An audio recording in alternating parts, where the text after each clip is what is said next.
अस्सलाम वालेकुम, मैं हूं रेहान तारिक और आप देख रहे हैं दस्तक।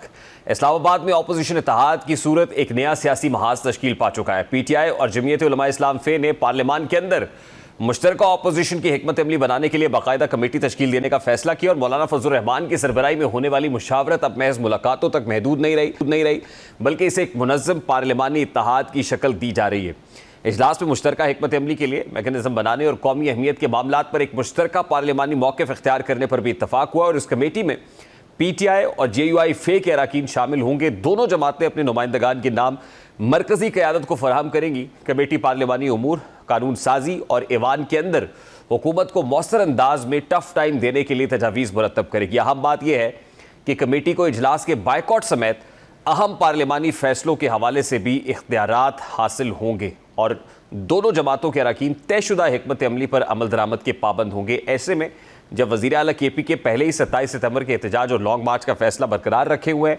पीटीआई और इसके इत्तेहादियों ने 27 सितंबर की कॉल पर अपनी सियासी सरगर्मियां तेज़ करने का ऐलान कर दिया है और अपोजिशन जमातें इस एहतजाज को वसीतर सियासी इत्तेहाद में तब्दील करने की कोशिश कर रही हैं।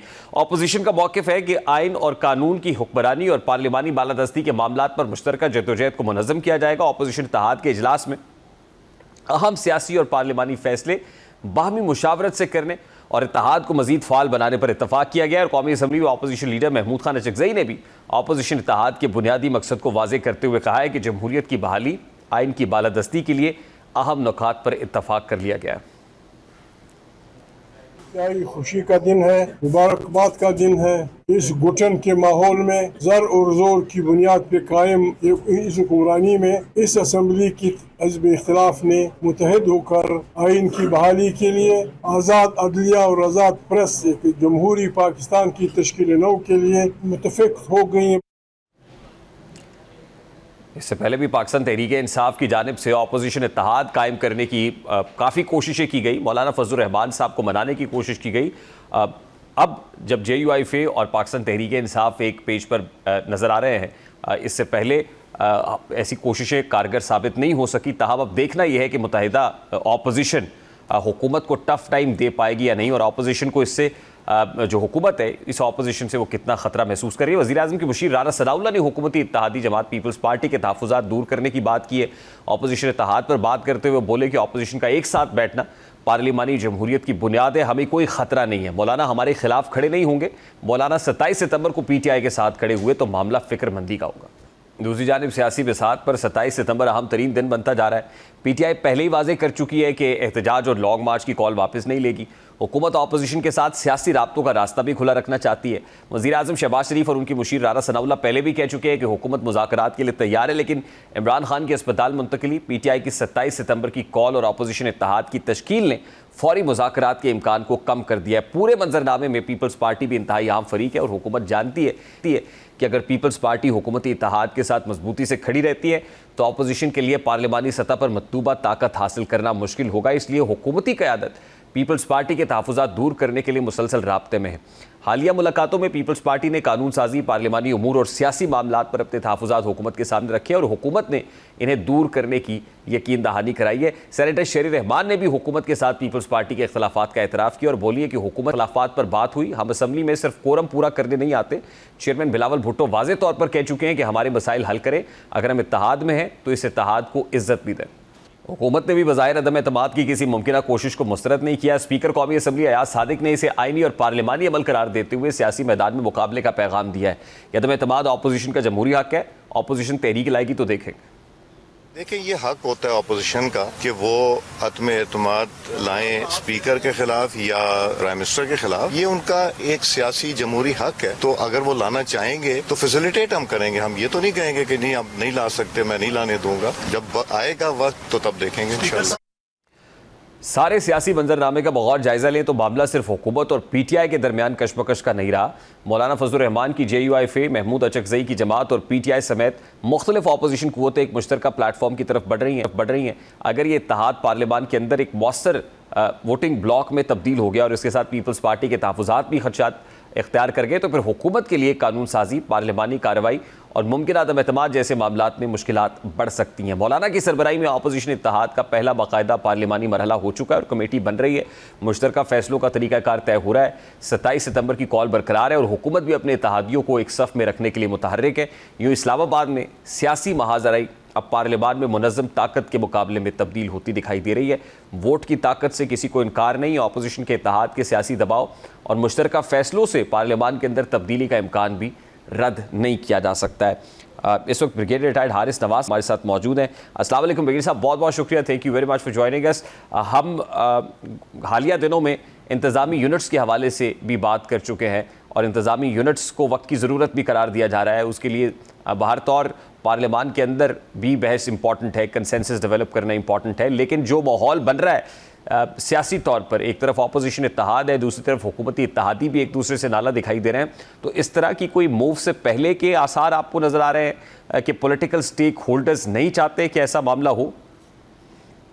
देखें, ध्यान बात ये है कि हुकूमत की जिम्मेदारी होती है कि वो एक तो पॉलिटिकल स्टेबिलिटी रखे, मुल्क पे साजगार माहौल पैदा करे, ताकि एक तो फॉरेन इन्वेस्टमेंट भी आए, लोगों के एतमाद बढ़े।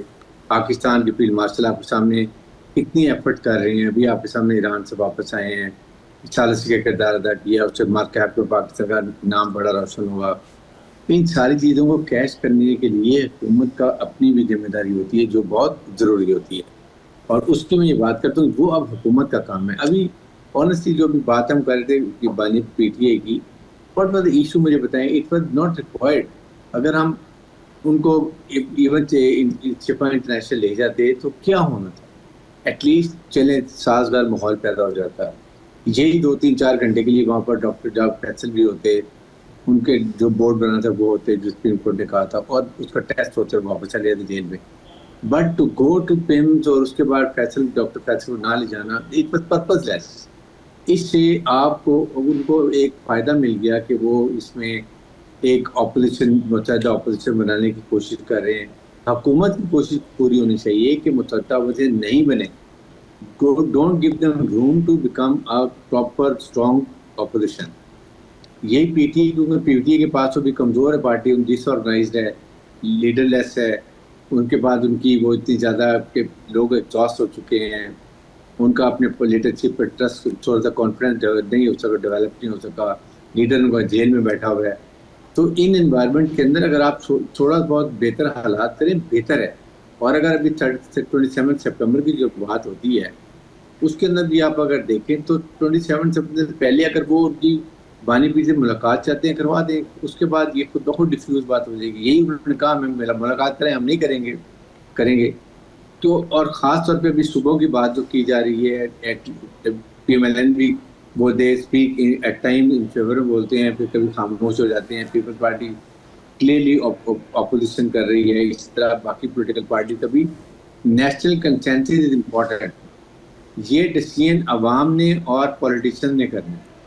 उसके लिए पॉलिटिशियंस को पहले आप कन्विंस करें, आप नेशनल असेंबली में, प्रोविंशियल असेंबली में डिबेट करें, जो सजेस्ट कर रहे हैं वो उसको प्रॉपर उसके प्रोज एंड कॉन्स बताएं कि इसके बेनिफिट्स क्या हैं, इसके नुकसानात क्या हैं, क्यों इतना वक्त से सफ़र कर रहे हैं, इसको हम बेहतरी के लिए कैसे कर सकते हैं, हम गुड गवर्नेंस कैसे लाएंगे इसके अंदर। हम अगर सूबे बनाते हैं साथ स्ट्रॉन्ग, अगर हम लोकल बॉडीज गवर्नमेंट बनाते हैं, उसका क्या फ़ायदा होगा।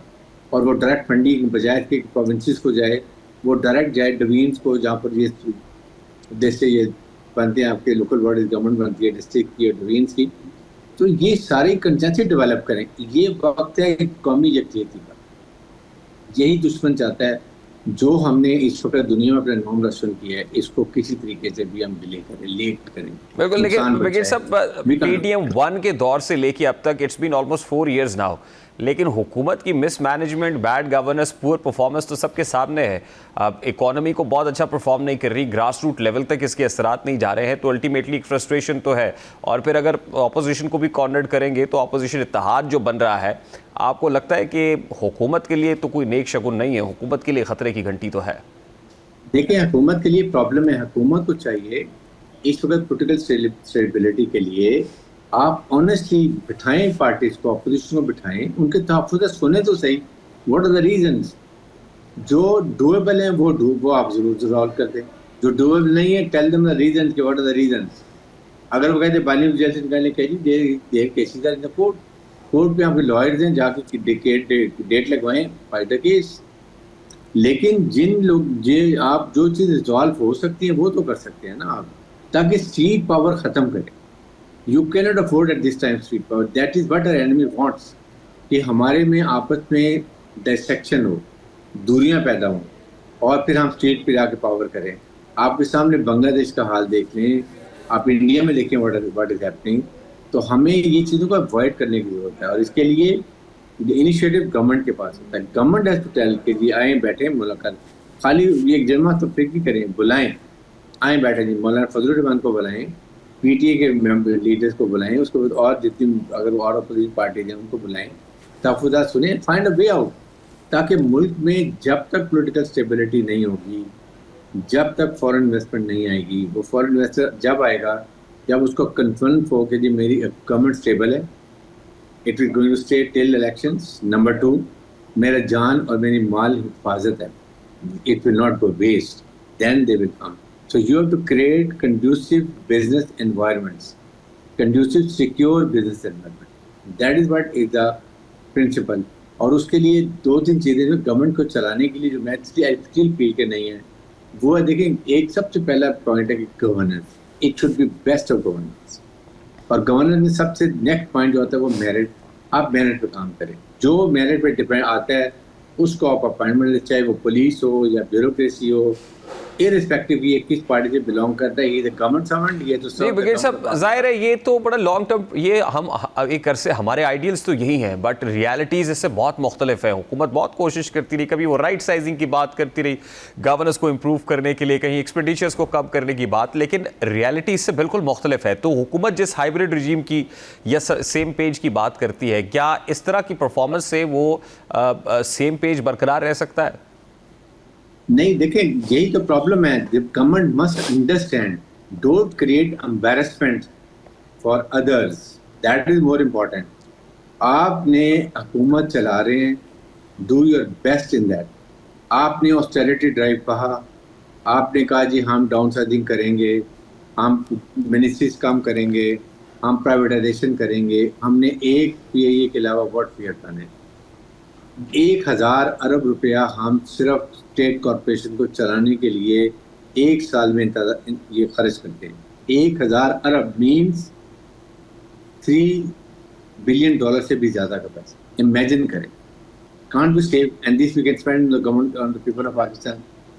3000 से 4000 रुपया हमारा एक साल में एफबीआर में, sales tax, income tax, custom, सोन सो में वेस्ट होता है। 3000 अरब मीन $10 बिलियन। नो, ये पैसा, चले मैं कहता हूँ इतने एकदम नहीं हो सकता, ठीक है, आप 1000 अरब स्टेट कॉर्पोरेशन के बजाय आप कहते हैं हम 300 अरब बचा लेंगे, $1 बिलियन बजे। 3000 अरब से बजाय हम कहते हैं 500 अरब बचा ले चले पहले साल।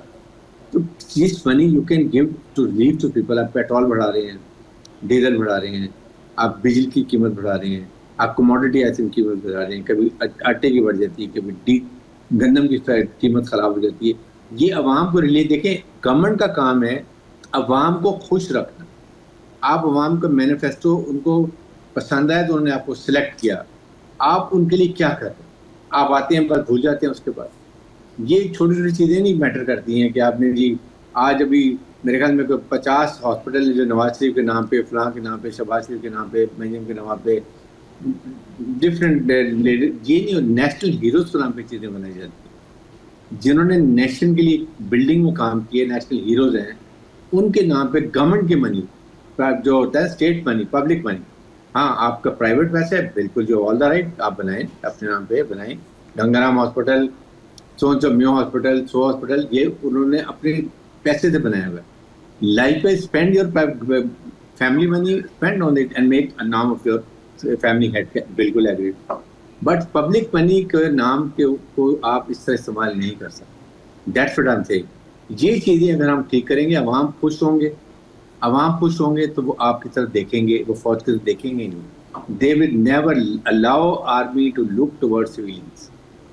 वो उस वक्त नाउमीद होते हैं जब वो देखते हैं कि हमारा कोई पुरसाल नहीं है। वो फिर देखते हैं फौज, चलो फौज है, शायद हमारे लिए कुछ इंसाफ हो जाए, कुछ हो जाए। तुर्की की मिसाल आपके सामने है। तो ये चीज़ें करें, और ये अब फौज तो हर काम तो नहीं करेगी। क्या क्या फील्ड मार्शल कर रहे हैं, वॉर एंड टेरर लड़े हैं, इंडिया के खिलाफ कितना बड़ा मार्का हमारा, उसके बाद पीस कीपिंग में हमारा नाम बढ़ रहा है, दुनिया हमारे पाकिस्तान की तारीफ कर रही है। Where the government has to do his own work, that has to be done. उसके लिए आप कहते हैं सो एडमिनिस्ट्रेटिव यूनिट्स बना लें, प्रोविंसेस बना लें, local strong local body government कर लें, अवाम का काम करें। That's what I believe should be done. ठीक, लास्टली ब्रिगेड साहब, क्या एस्टैब्लिशमेंट भी कंसर्न्ड है इस सारी सूरत हाल को लेके, एंड वी सी के चेंज इज इमिनेंट? देखिए, I will not talk about any establishment, I will talk any Pakistani should be concern. I should be concern, आप भी कंसर्न हो गए, everybody should be concern. When I see a common man, वो क्या करे, वो कैसे जाए? 40,000 रुपए में वो 20,000 बिजली का बिल देता है, 10,000 घर का किराया देता है। आप बताएं वो खाएगा क्या, बिजली बच्चों को पढ़ाएगा क्या? बच्चे उसके वही जाके नौकरी करेंगे, लेबर फोर्स के अंदर जाएंगे, चाइल्ड लेबर के अंदर जाएंगे। ये गवर्नमेंट का काम है, ये डिस्ट्रिक्ट लोकल गवर्नमेंट का काम है। मेरे डिस्ट्रिक्ट में मैंने अपने बच्चों के लिए कैसे फंड रेज करने हैं, मुझे फंड्स कितने डायरेक्ट मिले, नॉट थ्रू प्रोविंसेस। प्रोविंसेस के थ्रू पैसा आएगा तो नहीं जाएगा, let me tell you, cut पे कट लगेगी। ये चीज़ें हम करेंगे तो I am sure things are going to improve. That's what we. बहुत बहुत शुक्रिया ब्रिगेडियर रिटायर्ड हारिस नवाज साहब हमारे साथ मौजूद थे। एक ब्रेक लेते, ब्रेक के बाद वापस तहरीक इंसाफ के वकील रहनुमा फैसल चौधरी साहब हमारे साथ मौजूद होंगे। ब्रेक के बाद हमारे साथ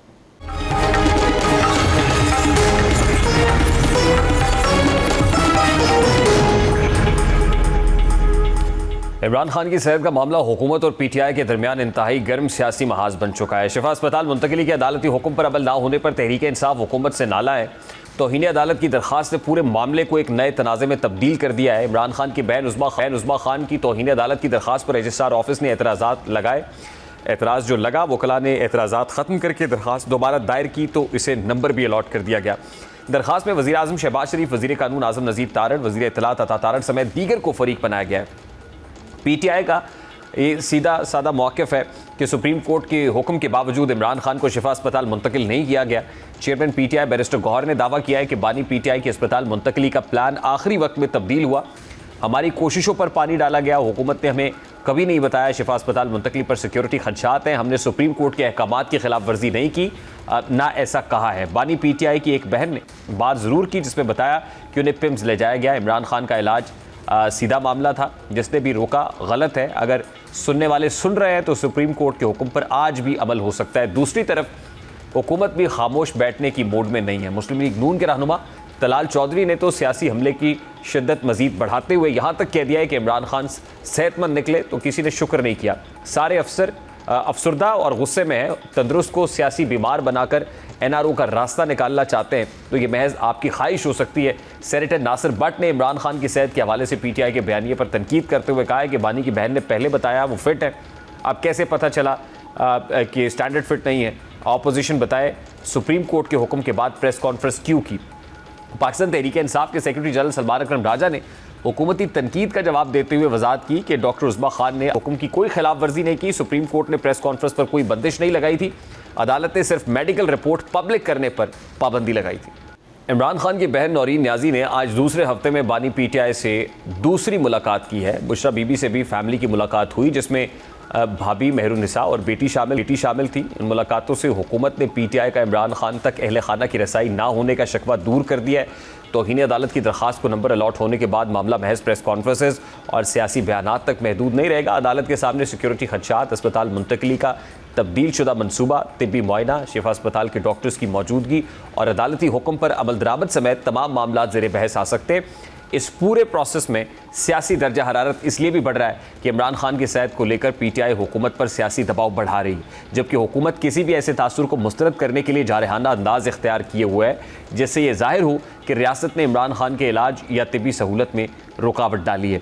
अब हुकूमत की जानिब से बानी PTI के अहल खाना से मुलाकात, उनकी अहलिया के साथ जो मुलाकातें हैं वो हो गई हैं। दूसरी तरफ अदालत के अंदर दरख्वास्त इस पर एतराज़ात दूर करके जमा करा दी गई है, नंबर अलॉट हो गया है। अब इस सारे मामले के बाद अपोजिशन इत्तेहाद भी अपनी जगह पर तोल रहा है कि वो हुकूमत पर प्रेशर डालेगा और उधर हुकूमत की परफॉर्मेंस के ऊपर भी सवालिया निशान है और हुकूमत के अपने इत्तेहादी भी हुकूमत से नाला दिखाई देते हैं। सूरत हाल कहीं ना कहीं हुकूमत के लिए तशवीशनाक ज़रूर है। एक ब्रेक लेते हैं, ब्रेक के बाद वापस आते हैं।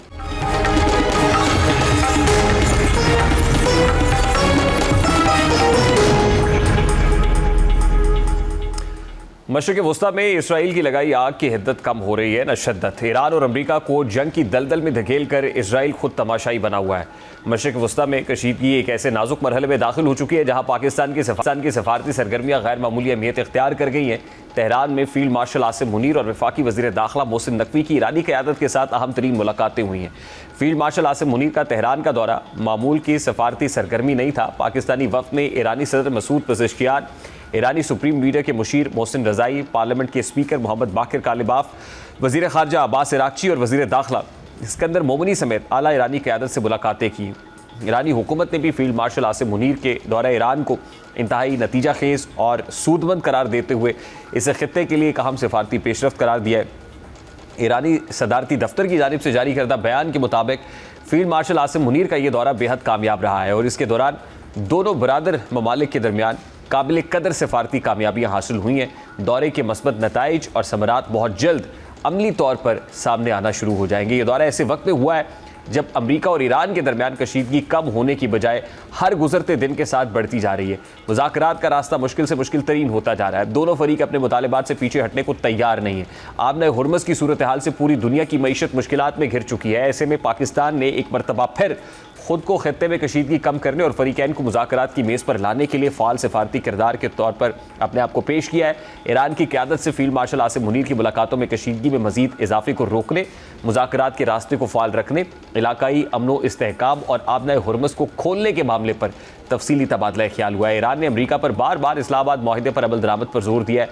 वफाकी वज़ीर दाखिला मोहसिन नकवी ने भी दौरा ईरान में अहम पेशरफ्त का दावा किया और इनके मुताबिक ईरानी सदर मसूद पेज़ेश्कियान के साथ मुलाकात इंतहाई मस्बत और नतीजा खेज़ रही है।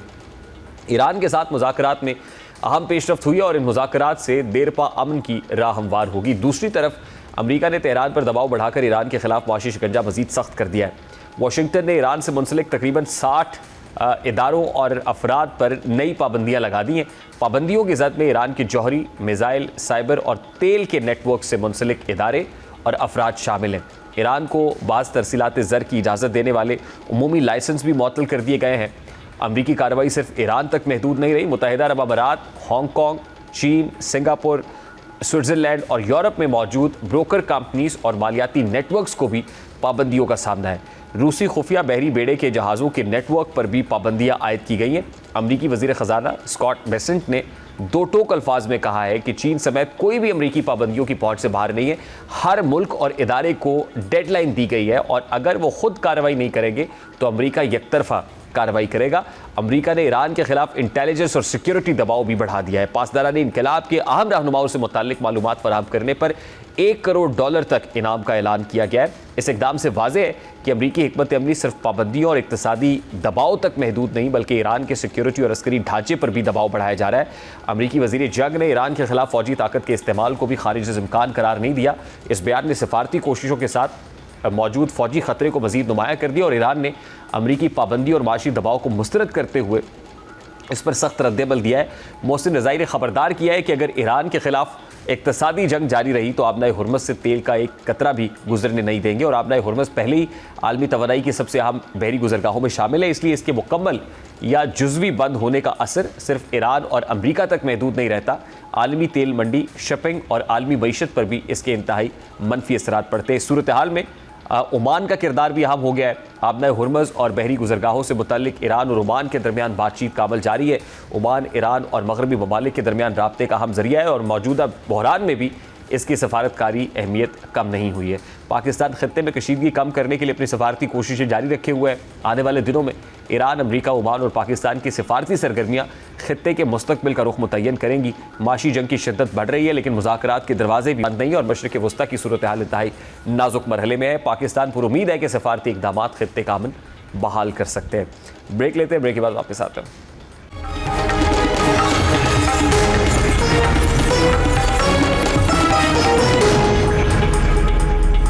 पंजाब में अमन व अमान का मसला संगीन सूरत हाल इख्तियार कर चुका है। सड़कों पर वारदातें, बाजारों में लूट मार और जराइम पेशा गिरोहों की गुंडागर्दी ही नहीं है, घरों के अंदर खवातीन का तहफ़्फ़ुज़ भी एक बड़ा चैलेंज बन चुका है। पाकिस्तान में सिटीज़न पोर्टल की जुलाई 2025 तक की आदाद-ओ-शुमार में पंजाब से तकरीबन 19,27,000 शिकायत दर्ज हुई हैं। सरकारी आदाद-ओ-शुमार के मुताबिक 2026 के पहले 6 माह में पंजाब में खवातीन के खिलाफ जराइम की शरह मजमूई जराइम का 4.8% रही है, जबकि 2025 में पूरे साल की ये शरह 3.7% थी। इजाफे की बड़ी वजह खवातीन पर तशद्दुद, अगवा, जिनसी ज़्यादती और कत्ल के बढ़ते हुए वाक़यात हैं। 2025 के पहले 6 माह में पंजाब पुलिस की रिपोर्ट के मुताबिक 181 खवातीन को नाम नेहाद गैरत के नाम पर कत्ल किया गया। सूरत हाल की संगीनी का अंदाज़ा लगाने के लिए लाहौर के थाने में खातून से ज़्यादती का वाक़या ही काफ़ी होगा, जिसने पुलिस के अंदर एहतसाब और खवातीन के तहफ़्फ़ुज़ पर भी संगीन सवालात खड़े कर दिए। IG के शिकायत सेल में गुज़श्ता बरस 1,85,000 शिकायत मौसूल हुई। इनमें मुकदमात के इंदराज, सुस्त तफ्तीश, नाकिस तफ्तीश, गिरफ्तारी और पुलिस सर्विसेज से मुतालिक शिकायत शामिल थी। रवा साल के पहले 6 माह में 53,000 से ज़ायद शिकायत हल होने की इत्तला दी गई, जिनमें 25,000 से ज़ायद मुकदमात के इंदराज और तकरीबन 12,800 ताख़ीर से होने वाली तफ्तीश की शिकायत भी शामिल थी। आदाद-ओ-शुमार बताते हैं कि शहरियों को पुलिस के रवैये, FIR के इंदराज और तफ्तीश के हवाले से कितने मसाइल का सामना है। वज़ीर आला पंजाब मरियम नवाज़ ने पुलिस के खिलाफ बढ़ती शिकायत के मसले की जड़ से ख़त्म करने का फैसला कर लिया है। IG पंजाब को सिर्फ 1 हफ्ते की डेडलाइन दे दी है कि पुलिस में मौजूद बदउनवान अनासर की छांटी की जाए। वाज़ेह हुक्म दिया गया है कि करप्ट अफराद को SHO तैनात ना किया जाए, यानी थाने की सतह पर करप्शन, इख्तियारात के गलत इस्तेमाल और शहरियों को दबाने वाले कल्चर के खिलाफ बराह रास्त कार्रवाई होगी। वज़ीर आला मरियम नवाज़ ने ख़वातीन और बच्चों को अपनी रेड लाइन करार दिया है। पंजाब में अमन व अमान की सूरत हाल पर वज़ीर आला मरियम नवाज़ ने अब सिर्फ इजलासों और ब्रीफिंग्स पर इक्तफ़ा करने की बजाय पुलिस के पूरे निज़ाम को जवाबदेह बनाने का फैसला कर लिया है। पुलिस को जदीद टेक्नोलॉजी से लैस करने, करप्ट एहलकारों की छांटी, जराइम की शरह पर DPOs की गिरफ्त और ख़वातीन बच्चों के खिलाफ जराइम के मुकम्मल कंट्रोल के लिए वाज़ेह डेडलाइंस दे दी हैं। सबसे बड़ा फैसला पंजाब पुलिस को बॉडी कैम से लैस करने का है। 30 सितंबर के बाद कोई पुलिस एहलकार बॉडी कैमरे के बगैर ड्यूटी नहीं करेगा। वज़ीर आला की जानिब से दी गई डेडलाइन का मकसद यही है कि पुलिस और शहरी दोनों एक दूसरे के सामने जवाबदेह हों। गिरफ्तारी हो, नाकाबंदी हो, तफ्तीश हो या किसी कार्रवाई के दौरान एहलकार का रवैया, अब वाक़यात को सिर्फ पुलिस की रिपोर्ट की बजाय कैमरे की रिकॉर्डिंग से भी जांचा जा सकेगा। पंजाब पुलिस में करप्शन की शिकायत, पुलिस की बेअमली, हिरासत से फ़रार, मुबैना तशद्दुद और जराइम में इजाफे पर पुलिस की गफलत जैसे मामलात किसी से पोशीदा नहीं है। हुकूमत ने कैदियों के फ़रार के वाक़यात पर भी सख्त लाइन इख्तियार कर ली है। कैदियों की गाड़ियों में GPS और कैमरे नस्ब करने की मंजूरी दे दी गई है ताकि कैदियों की नकलो हरकत, रूट और सिक्योरिटी अमले की कारकर्दगी रिकॉर्ड पर रहे। कैदी के फ़रार की सिक्योरिटी निज़ाम की नाकामी समझकर कार्रवाई की जाएगी। हुकूमत ने जराइम की शरह को बराह रास्त ज़िलाई पुलिस ऑफिसर की कारकर्दगी से जोड़ दिया है। मरियम नवाज़ ने वाज़ेह कर दिया है कि जिस ज़िले में जराइम की शरह ज़्यादा होगी वहाँ के DPOs से बाज़ पुरुष होगी। ये एक अहम इंतज़ामी तब्दीली है, क्योंकि अब जराइम के आदाद-ओ-शुमार सिर्फ रिपोर्ट का हिस्सा नहीं बल्कि अफसरान की कारकर्दगी जाँचने का पैमाना भी बनेंगे। प्रोग्राम के वक्त अपने इख्तिताम से मुलाकात होगी इंशाल्लाह। कल अपना रखिए ख्याल। अल्लाह हाफ़िज़।